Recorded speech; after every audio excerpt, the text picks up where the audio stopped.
Serial में आने वाला है एक नया धमाकेदार ट्विस्ट। जी हाँ, नमस्कार दोस्तों, आपका स्वागत है हमारे चैनल पर, जहां हम आपको अनुपमा सीरियल के लेटेस्ट अपकमिंग ट्रैक के बारे में अपडेट देने वाले हैं।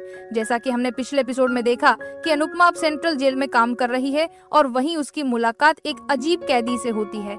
लेकिन ये कोई आम कैदी नहीं है, ये वही इंसान है जिससे जुड़ा राज अनुपमा की जिंदगी को हमेशा के लिए बदल देगा। क्या अनुपमा इस राज से पर्दा उठा पाएगी और क्या अनुज को वापस लाने में सफल होगी? जानने के लिए वीडियो को अंत तक जरूर देखें। अनुपमा अब सेंट्रल जेल में काम करने लगी है। उसे वहां कैदियों के लिए काउंसलिंग करनी होती है और उनकी मानसिक स्थिति सुधारने में मदद करनी होती है।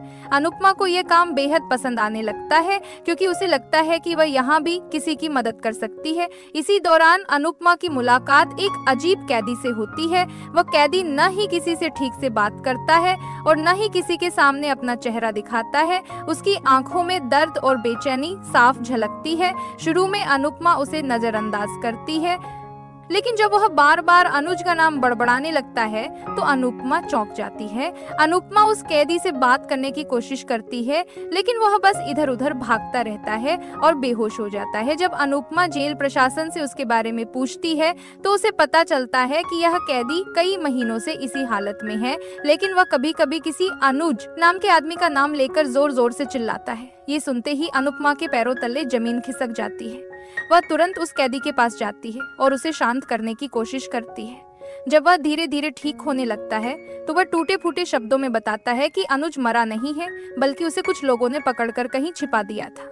अनुपमा को यकीन नहीं होता कि अनुज जिंदा हो सकता है, लेकिन कैदी की बातें सुनकर उसकी उम्मीद बढ़ जाती है।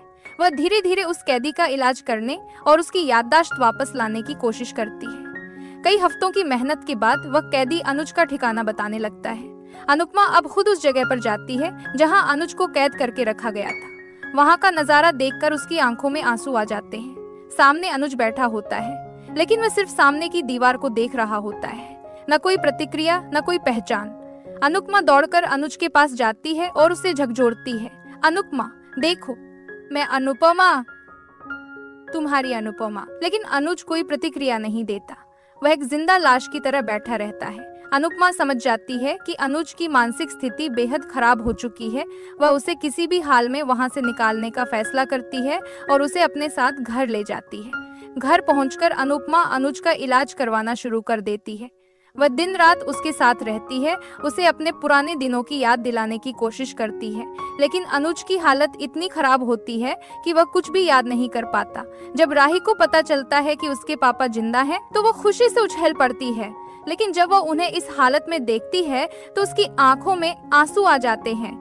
राही फैसला करती है कि वह अपने पापा का इलाज करवाने के लिए खुद पैसे कमाएगी।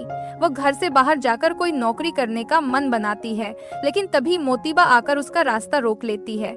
मोतीबा कहती है, हम अनुज का इलाज करवाएंगे, तुम्हें बाहर जाकर काम करने की कोई जरूरत नहीं। लेकिन राही अपने फैसले पर अड़ी रहती है। वह जवाब देती है, मैं अपने पापा के लिए कुछ करना चाहती हूँ ताकि किसी और पर निर्भर न रहूं। इस बीच अनुपमा लगातार अनुज को ठीक करने की कोशिश करती रहती है। धीरे धीरे अनुज की हालत में थोड़ा सुधार आता है। वह कभी कभी अजीब तरह से प्रतिक्रिया देने लगता है, मानो उसे कुछ याद आ रहा हो। एक दिन जब अनुपमा अनुज को पुरानी तस्वीरें दिखा रही होती है तो अचानक अनुज की आंखों में कुछ चमक आ जाती है। वह फुसफुसाकर कहता है, अनुपमा।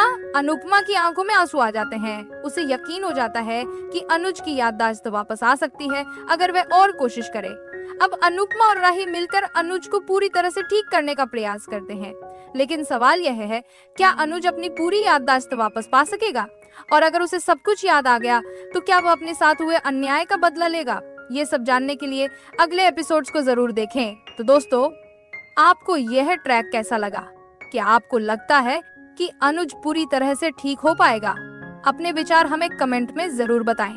अगर आपको वीडियो पसंद आई हो तो इसे लाइक और शेयर करें और हमारे चैनल को सब्सक्राइब करना ना भूलें। मिलते हैं अगले वीडियो में, तब तक के लिए जय श्री कृष्णा।